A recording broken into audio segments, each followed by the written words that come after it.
श्री राम जय राम जय जय राम, श्री राम जय राम जय जय राम, श्री राम जय राम जय जय राम, श्री राम जय राम जय जय राम, श्री राम जय राम जय जय राम, श्री राम जय राम जय जय राम, श्री राम जय राम जय जय राम, श्री राम जय राम जय जय राम, श्री राम जय राम जय जय राम, श्री राम जय राम जय जय राम, श्री राम जय राम जय जय राम, श्री राम जय राम जय जय राम। वर्णानाम् अर्थसंगानां रसानां छन्दसामपि मंगलानां च कर्तारौ वन्दे वाणी विनायकौ। त्वमेव माता च पिता त्वमेव बन्धुः च सखा त्वमेव विद्या द्रविणं त्वमेव सर्वं मम देवदेव। गुरुर्ब्रह्मा गुरुर्विष्णु गुरुदेवो महेश्वरा गुरु साक्षात् परब्रह्म तस्मै श्री गुरुवे नमः। नारायण नारायण नारायण। तो हमने अभी तक के पिछले 2-3 अनौपचारिक चर्चाओं में इस बात का चिंतन करने का प्रयत्न किया। पहला गीता मंडपम में किया कि हम यहाँ क्यों आए हैं, क्या औचित्य होना चाहिए, क्या ध्येय होना चाहिए, नदी के इस पार की कथा क्या है और उस पार की कथा क्या होनी चाहिए, इस बारे में हमने संक्षिप्त में चर्चा की थी। फिर जब हम दूसरी बार उस कमरे में एक साथ एकत्रित हो गए थे, तब हम किस प्रकार से हमने आचरण रखना चाहिए, किस प्रकार से हमने होना चाहिए, हमने उदाहरण भी देखा था शायद नाव का, कि नाव का मटेरियल कैसा होना चाहिए। अगर कच्चा होगा तो पानी आकर के नाव डूब जाएगी, पर अगर नाव का मटेरियल अच्छा होगा तो नाव अपने साथ उसमें जो भी लोग हैं उन सबको तार देगी, उनको सबको नदी पार करा देगी। और उसी श्रृंखला में हमने एक त्यागपूर्ण नियम के भी जो है त्यागपूर्ण नियम का भी वर्ण करने का हमने संकल्प किया था। अब ऐसी स्थिति में अब हम अगला जो है अनौपचारिक चर्चा सत्र कर रहे हैं संक्षिप्त। तो अब हमारा विषय ये है कि हम यहाँ से जो कुछ भी सीख करके जा रहे हैं उसको हम किस प्रकार से समाज में रखें। अभी हम देख रहे हैं कि गीता जयंती के महोत्सव के अंतर्गत इन सब विषयों को हमको एक प्रैक्टिस की भांति हमको इन सब विषयों का एक एक्सपोजर मिल रहा है। जैसे हमने अगर जो सारे विषय देखे कि भारत का खरा इतिहास क्या है, माउली की संत परंपरा में क्या उनकी बात है, क्या उनका वैशिष्ट्य है, क्या उन्होंने संत परंपरा को दिया है, अथवा गीता का सार क्या है। तो ये सारे विषय ऐसे हैं जो समाज के आज के विषयों को, आज के चैलेंजेस को, आज के प्रश्नों को एक प्रकार का उत्तर स्वरूप है। कहने का तात्पर्य ये है कि इसी प्रकार के आयोजनों से हम समाज में किस प्रकार से प्रस्तुतिकरण करेंगे उसकी हमारी तैयारी होने वाली है। तो इससे हम क्या सीखते हैं कि हम भी जब समाज में प्रस्तुतिकरण करेंगे, हम भी जब समाज में कार्यशील रहेंगे, कार्यरत रहेंगे, उस समय हमको भी इस प्रकार से छोटे छोटे संगठनों का आयोजन करके इस प्रकार के कार्यक्रमों का आयोजन करने की आवश्यकता है। जो वारंवार जिस वाक्य का हम अनुसंधान कर रहे हैं, Vedas for classes and Gita for masses, तो ये वेदास फॉर क्लासेस का जो क्षेत्र है वेदश्री तपोवन, उसमें ये कंपटीशन किसके लिए है? वैदिकों के लिए है। और गीता फॉर मासेस में गीता जयंती के अंतर्गत सारे सामान्य स्कूलों के लिए। आपने आज देखा होगा कि अनेक स्कूल के विद्यार्थी आए थे। उनको बोलो 10 मिनट क्लास है गुरुजी। अभी हमने बोला था,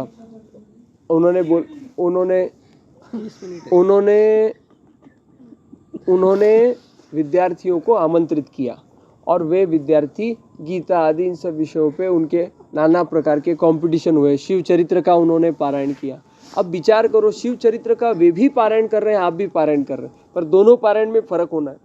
क्या होगा फर्क? वे लोग पारायण कर रहे हैं अपने ज्ञान के लिए और आप पारायण कर रहे हैं दूसरों को बतलाने के लिए।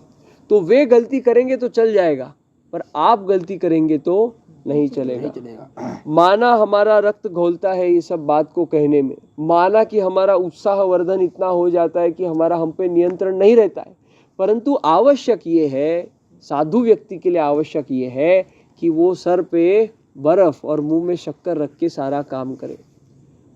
आपने इस बात को स्वामी जी के जीवन में सहज देखा होगा। उनको कभी क्रोधित होते हुए तुमने देखा ही नहीं होगा आज तक। इतनी बड़ी दुर्घटना हो गई थी, क्या आपने देखा कि वे क्रोधित थे? तो विधि का विधान जान करके, पर हमारी कोई चूक हुई है, अब जो हो गई उसको कैसे आप परिवर्तित करेंगे, पर आगे ना हो इसके सुधार के लिए प्रयत्नशील होने की बात है। तो हम किस प्रकार से प्रस्तुत करेंगे, उस प्रकार से समाज में उसका परिणाम होता है। हमने इस बात को आज भी सीखा था कि आचार्य आचरण से सिखाते हैं, ये खाली भाषण से नहीं सिखाते, वे आचरण से सिखाते हैं। तो आप दूसरों को बोलोगे ऐसा करो, तो पहले वो आपके जीवन में होनी चाहिए, वो बात आपके जीवन में होनी चाहिए। और simple thoughts great living, simple living great thoughts, सामान्य रहनी और उच्च विचार, इस बात का अपने जीवन में प्राधान्य होना चाहिए। जब तक इस बात का विचार में प्राधान्य नहीं होगा, कितना भी पावर आने दो, कितना भी मसल पावर, मनी पावर, कुछ भी पावर आने दो, किती तुम्ही त्याचा माज करा, पर वो बात नहीं आएगी कि जैसे शक्कर को सारी चींटियां लगती है, वो आकर्षण तब तक नहीं हो जाएगा जब तक ये बात का हमारे जीवन में जो है आचरण नहीं हो जाएगा। आई बात ध्यान में।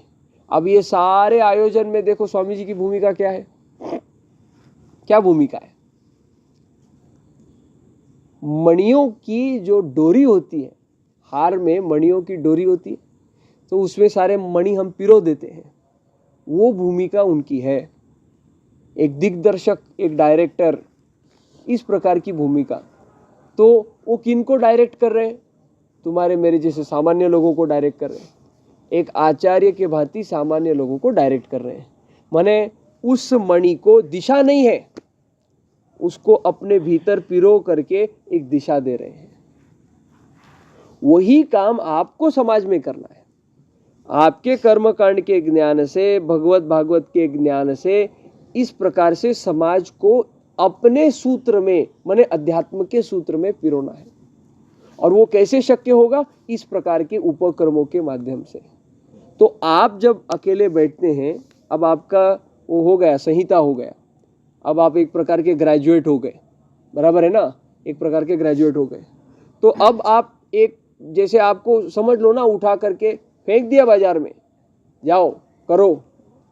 इसमें उदाहरण आप श्रीला प्रभुपाद का ले सकते, अब इस्कॉन का प्रचार नहीं है, पर व्यक्ति के तौर पे उदाहरण ले सकते हैं कि इतनी अवस्था में भी वे वो समुद्री जहाज से जब गए, उनको 2 बार उसमें हार्ट अटैक आया, और उस अमेरिका की धरती पे चरण रखा तो बोले भगवान आपने क्यों भेजा है, आप ही जाने आपका काम।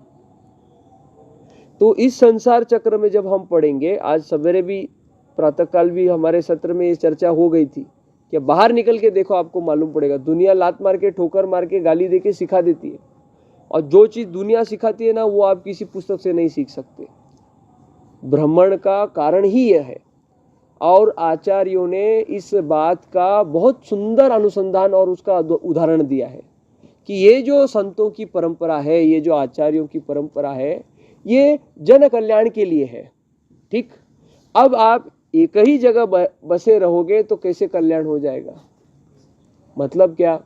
जैसा नदी का प्रवाह होता है, नदी जहां जहां से जाती है वहां वहां उसका फायदा हो जाता है, लोग उससे तृप्त हो जाते हैं, उसके जल से उनको शीतलता प्रदान होती है।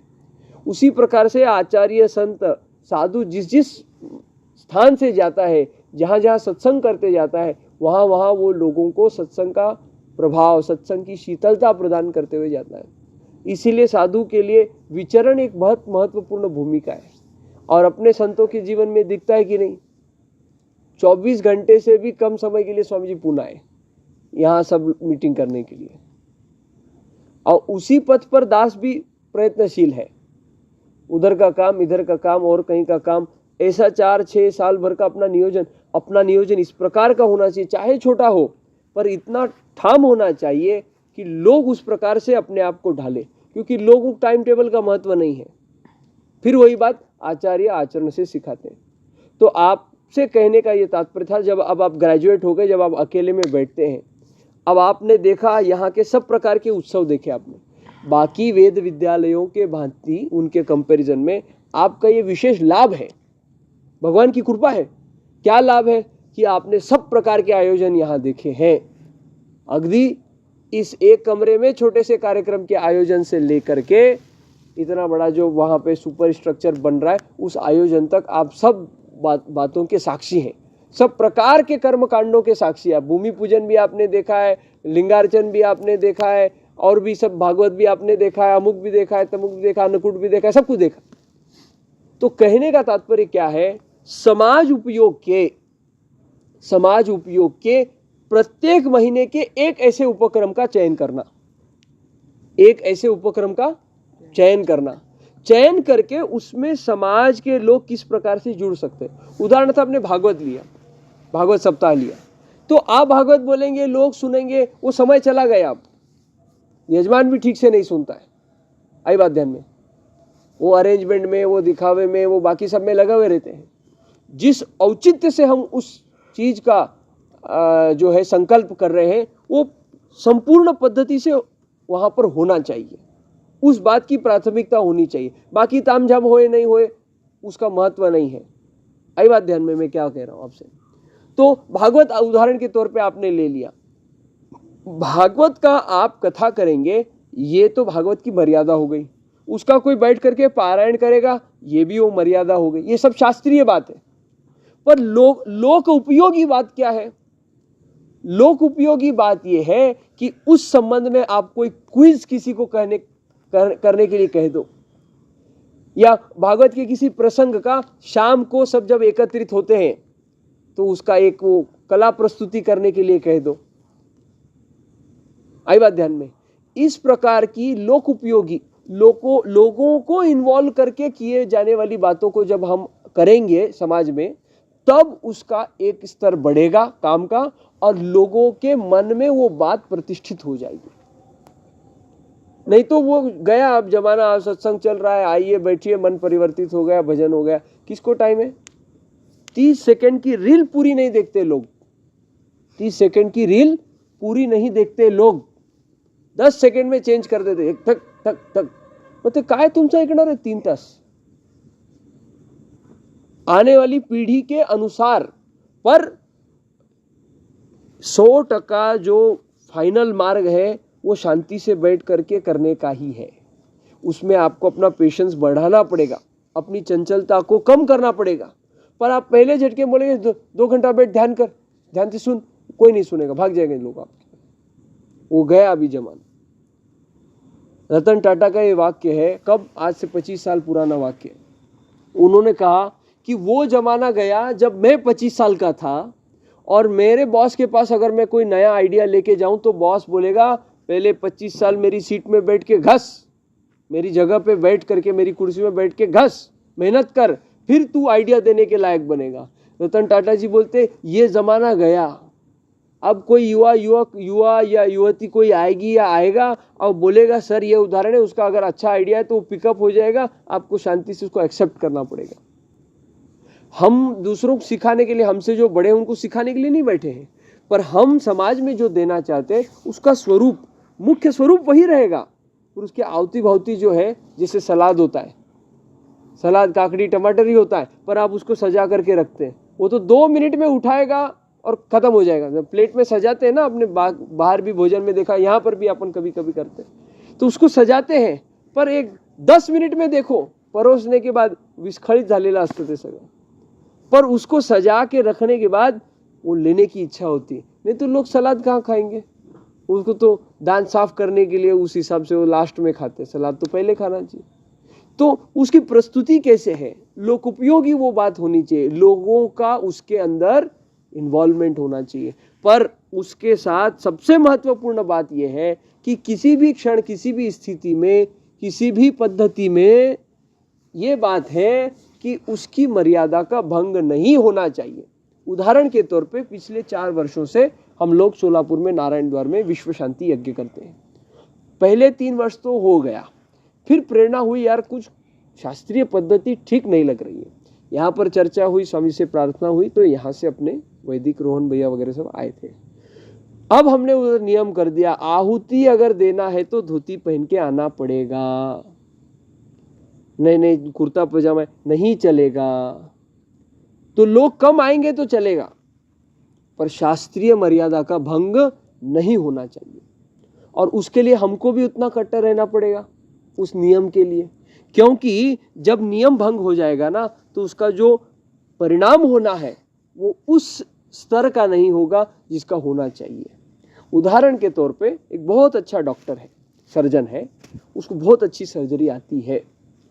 अब वो थोड़ा उसने कम ज़्यादा ध्यान, मतलब ठीक से नहीं ध्यान दिया, उसने क्या किया, हाथ वाथ धोया था सब, वो कपड़े अलग पहनते वो सब किया था, उसका असिस्टेंट ने ठीक से वो हाथ वाथ नहीं धोया था। अब ऑपरेशन तो डॉक्टर कर रहा है, असिस्टेंट तो पूरा कर नहीं रहा, तो सहयोग कर रहा है, पर इंस्ट्रूमेंट तो वही है, दोनों ने एक के ही हाथ लगाए। अब हो क्या गया इस स्थिति में, ऑपरेशन तो एकदम बढ़िया हो गया, पर पेशेंट जब बाहर आया 3 दिन बाद मालूम पड़ा कि बहुत जोरदार उसको ज्वर है, बुखार है। वो क्यों है? इन्फेक्शन हो गया। क्यों हो गया? असिस्टेंट की स्वच्छता ठीक नहीं थी। और वही बहुत अच्छा है, सब नियम पक्का है, सब ठीक किया, तो उसका परिणाम क्या होगा?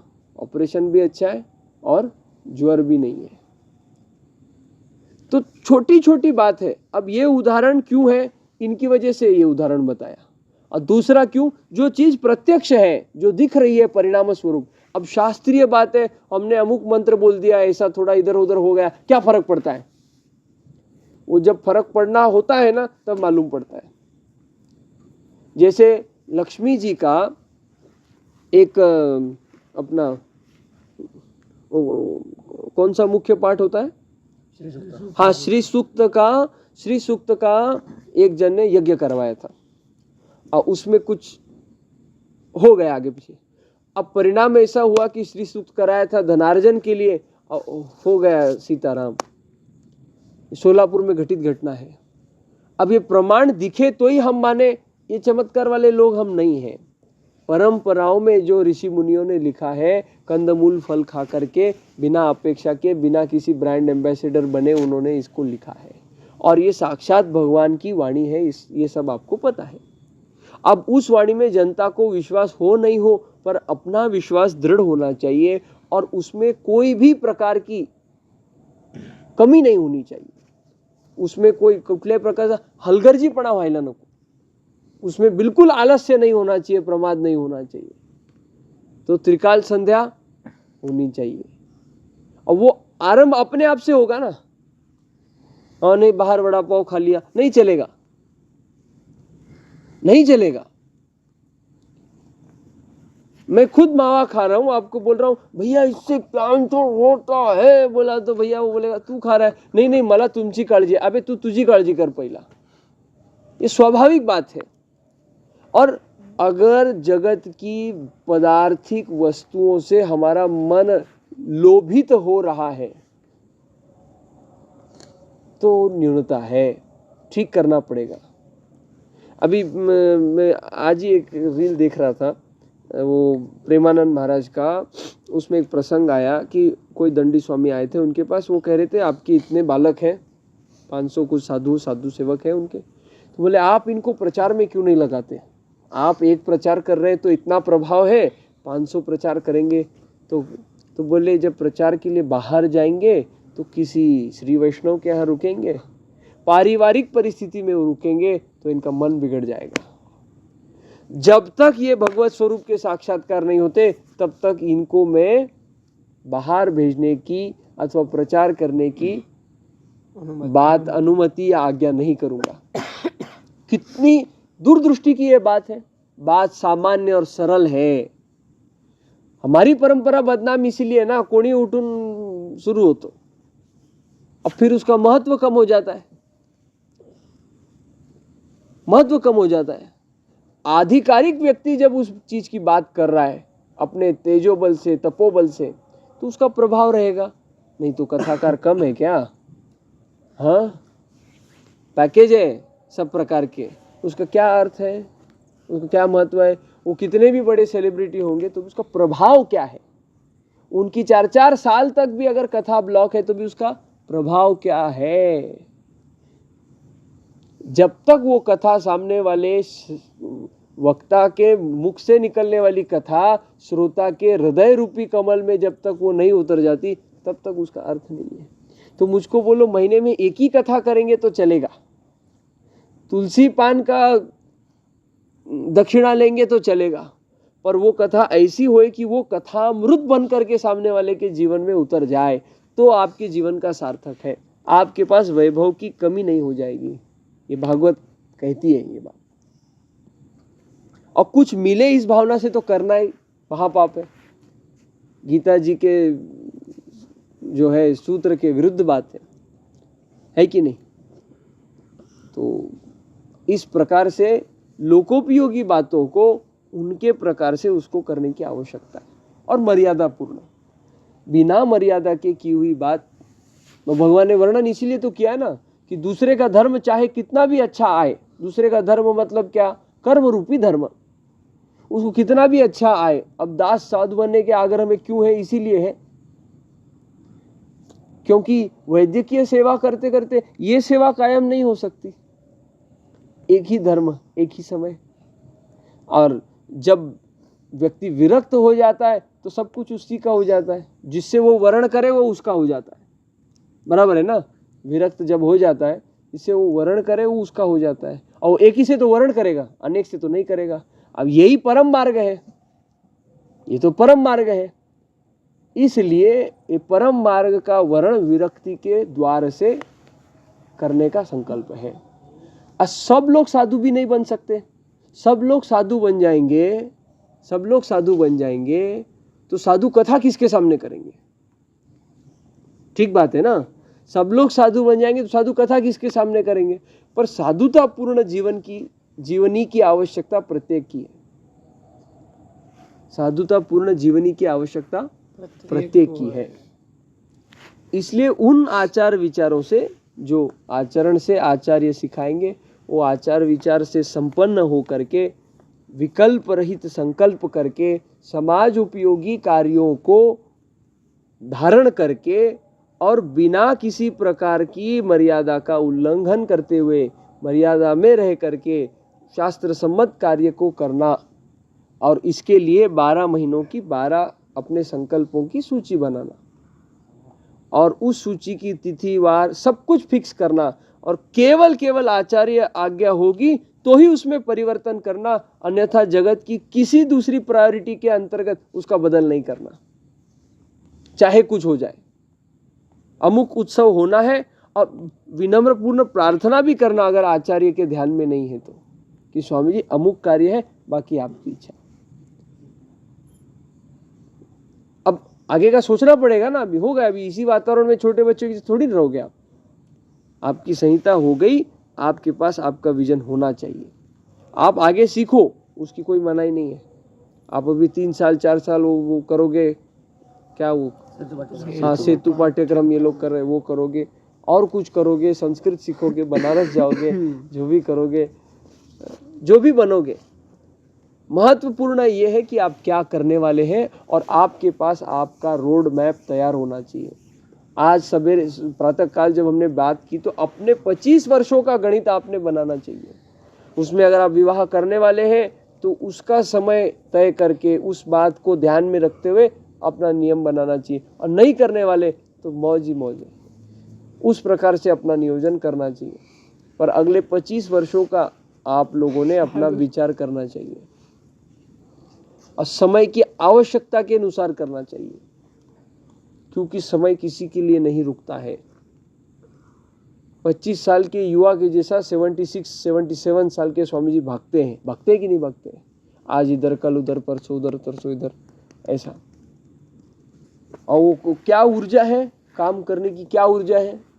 अपने तीसरे कार्यकाल में प्रधानमंत्री मोदी का, जब मोदी जी का अपने प्रधानमंत्री कार्यालय में पहला संबोधन हो गया था, वो बोला था कि लोग सोचते हैं मोदी क्या खाता है, कैसे योगा करता है, क्या करता है, वो कब सोता है, इतना फिट है, इतना काम करता है। बोले ये सब बाहर की बातें, सब व्यर्थ बातें हैं, इसका कोई मतलब नहीं है, ये सब साइड की बातें हैं। महत्वपूर्ण बात यह है कि अपने भीतर के बच्चे को मैं कभी सोने नहीं देता, निरंतर जागृत रहता है कुछ सीखने के लिए, कुछ करने के लिए। वो पुराना एक और इंटरव्यू उसमें वो कहते हैं कि मैं जल्दी उठता हूँ तो मैं आसमान में तारे देखता हूँ, सोचता हूँ जा करके इनको तोड़ लूँ। अब ये ऐसा सोचने में तो बालिश विचार है, पर आप वैचारिक रीति से विचार करोगे तो इलॉन मस्क क्या कर रहा है? फिर वो जा रहा है ना, मंगल ग्रह पे जा रहा है, चंद्रमा पे जा रहा है, और कुछ कर रहा है, फलाना कर रहा है, ढिकड़ा कर रहा है। यही बात है ना, ये वैचारिक दृष्टिकोण है। मैं तुम्हारे लिए चांद तोड़ के लाऊंगा, तारे तोड़ के लाऊंगा, इस वाली बात की ऊपर बात नहीं कर रहे हम, वैचारिक रीति से बात करें। और दास ने व्यक्तिगत इस बात का अनुभव किया है। प्रातः काल जब आप उठ जाते हैं, निद्रा पूरी होनी चाहिए, यह आवश्यक है। निद्रा अगर पूरी नहीं होगी, निद्रा भेद करके अगर आप उठेंगे तो फिर नहीं हो जाएगा कल्याण। पर निद्रा पूरी करके आप जब उठते 6-8 घंटा, प्रत्येक की निद्रा भिन्न होती है, पर वो करके जब आप प्रातः काल जितना जल्दी 2, 3, 4, 5 बजे जब भी उठते हैं, शांति से एक कोने में जाएंगे तो ऐसे विचारों का ऐसा बम फूटता है अंदर, ये करूं, ये करूं, ये करूं, ये करूं, ये करूं, ये करूं, ये करूं, इस प्रकार से। अब प्रत्येक का अपना एक तरीका होता है। किसी को एकांत में बैठ के सोचता है, मुझको एकांत में नहीं सोचता है। ऐसा कोई चर्चा करने के लिए चाहिए, चाहे वो सामने से एक्टिव इनपुट कुछ दे या न दे। मैं एक तरफ से अकेला ही बोल रहा हूं, पर विचारों का उगम ऐसे होता है, चर्चा से होता है हमारे यहाँ पे सारे उपक्रमों का, कार्यक्रमों का। तो अपनी अपनी शैली को निर्धारित करो, स्वयं को परिपक्व बनाओ, इस प्रकार से परिपक्व बनाओ कि आपने एक बार बात कह दी तो फिर वो पत्थर की लकीर बन जाए। अभी एक प्रसंग दास सुन रहा था, उतना बता करके फिर पूरा करते आज की बात को। जयद्रथ का वध होने वाला था, जयद्रथ का वध होने वाला था, महाभारत का विषय निकाला था। अर्जुन ने प्रतिज्ञा कर ली, जयद्रथ का वध करूंगा और नहीं तो आत्मदाह कर लूंगा, अग्नि को समर्पित कर दूंगा स्वयं को। प्रतिज्ञा आज की और कल के लिए की थी, आज कर ली और जा करके निद्राधीन हो गया। निद्रा विजयी था अर्जुन। आइडियली 18 रात 18 दिन सोने का नहीं, ऐसा मतलब वह तो बहुत निद्रा विजयी, सॉरी निद्राधीन नहीं, निद्रा विजयी था अर्जुन। तो निद्रा विजयी था तो निद्रा के ऊपर कंट्रोल था उसका। इसलिए दास ने जब स्वामी से प्रार्थना की, स्वामी कहे अर्जुनो भव, तो सो गया। भगवान जगाए, बोले अर्जुन इतना भयंकर तूने प्रण किया है कि जयद्रथ का वध नहीं किया तो आत्मदाह कर लूंगा, अग्नि को समर्पित हो जाऊंगा, तेरे को चिंता नहीं होती है कि कल अगर नहीं हुआ? तो बोले प्रण करना मेरा काम है, उसको पूरा करना आपका काम है, आप जाने, आपका काम जाने। इतना आत्मविश्वास भगवान के प्रति होए तब बेड़ा पार हो जाता है। कहना नहीं चाहिए, फिर भी आपसे निवेदन करता हूं। दास अभी आळंदी से धर्मश्री के लिए गया, निकला तो गोपाल भैया का फोन आया आधे रास्ते में, बोले आप जाने वाले? मैं बोला हाँ। आप निकल गए? बोला हाँ। अरे अपन साथ में जाते थे, आपको गाड़ी आती है, 2 व्हीलर? बोला आती है। फिर बोले ठीक है, मैं आपको 10 मिनट में निकल रहा हूँ, फ़ोन करता हूँ। फिर थोड़ा आगे गया, बोले मैं आप आगे जाइए, मेरे को विलम्ब होगा। तो भोसरी तक उतर गया, वो फ्लाईओवर के उधर रिक्शा से, शेयर रिक्शा से, और उधर से आगे मेट्रो 4.5-5 किलोमीटर। अब मैं बोला कहाँ पैसे लगाएंगे, चलते थोड़ा चलते। टाइम लगा के देखा गूगल में 1 घंटा, 5 किलोमीटर चलने में लगभग 1 घंटा लग जाता है, 15-20 मिनट 1 किलोमीटर के लिए। अब मैं बोला अरे यार अब कैसा, अब रिक्शा नहीं दिख रही, कुछ नहीं दिख रही है। फिर एक क्षण के लिए विचार किया, खाली एक क्षण के लिए, कि अपन अपेक्षा करते हैं और ऐसा होता है। भगवान की जो मर्जी, भगवान की जो मर्जी, क्या इतना बोलने पे रिक्शा, और रिक्शा में बैठ के चला गया। फिर यही बात कब हो गई? शिवाजी नगर मेट्रो स्टेशन उतरा। शिवाजी नगर मेट्रो स्टेशन उतरने के बाद उधर से लगभग 1-1.25 किलोमीटर है, तो वो गली में से बाहर आ गया मेन रोड पे।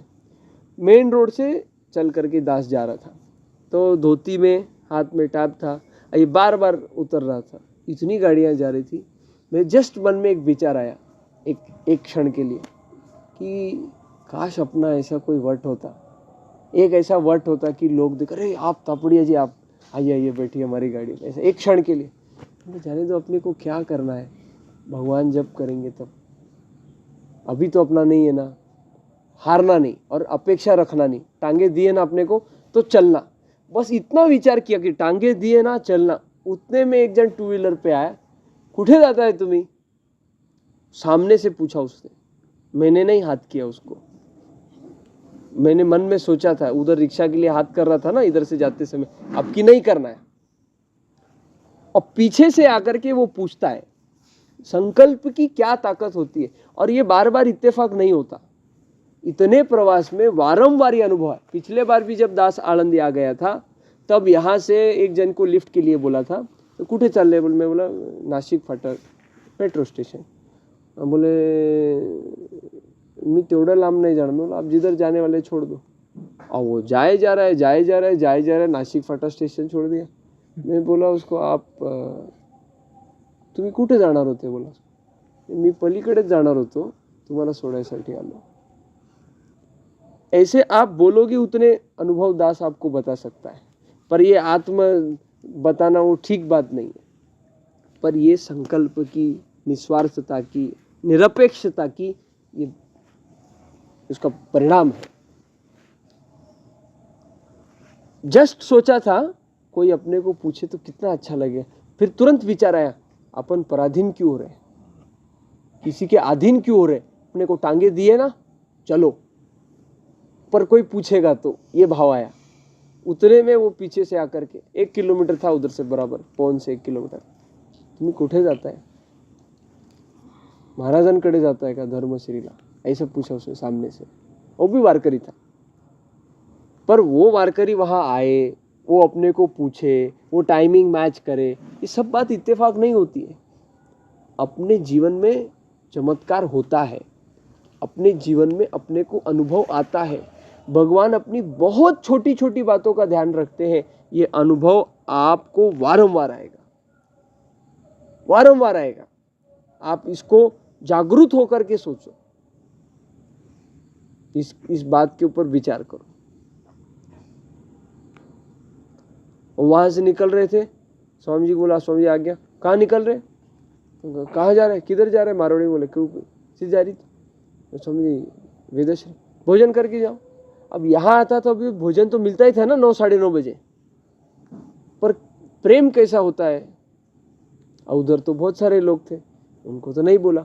फिर क्यों बोला, उनको पता है जब तक इसको नहीं बोलूंगा तब तक ये नहीं करेगा। तो हम जहां है वहां अधिकार नहीं व्यक्त करना, अधिकार काम में करना। ये कार्य मेरा है, सामने जाकर के वॉलंटरीली बीड़ा उठा करके उस कार्य पे अधिकार करना, पर अधिकार पे अधिकार नहीं करना। आप समझ रहे क्या निवेदन हो रहा है। अधिकार पे अधिकार करने से क्लेश हो जाता है, कार्य पे अधिकार करना, क्योंकि लोक वैसे ही काम चुकार असतात, लोक पाटे टाकत असतात, आणि कोण करणारा सापडला म्हणजे आनंदच आनंद है। ये सबके लिए सीख है, हमारे सबके लिए रोजमर्रा के जीवन की ये सीख है। कार्य करने में हमारी तत्परता होनी चाहिए, उनके परिणाम में तत्परता नहीं होनी चाहिए। और लगता है ना ऐसा, अभी अपन नहीं मांग रहे हैं, अपने को नहीं मिलेगा, सोच करके देखो मन में, बिना अपेक्षा, माने बिना कपट के अपेक्षा करके देखो, भगवान उस चीज को तुम्हारे तक ला करके देते हैं। छोटे छोटे अनुभव आपको जीवन में आपके काम करने की दृढ़ता बढ़ाते, आपके काम करने की दृढ़ता बढ़ाते, आपका आत्मविश्वास बढ़ाते। इस बात के अंदर विश्वास बढ़ता है कि भगवान मेरे साथ है। और तो सबसे बड़ा प्रत्यक्ष उदाहरण 22 जनवरी 2024 का दास के जीवन में घटित हुआ राम मंदिर प्राण प्रतिष्ठा का उत्सव है। म्हणजे स्वप्नात सुद्धा विचार केला नाही, म्हणजे ते लोकल पास स्कॅन होण्याच्या क्षणापर्यंत विचार नव्हता की आपल्याला जाऊन तिथे असं 15 फुटावरनं आपण मोदींना बघू आणि पूर्ण कार्यक्रम सोहळा आपण बघू।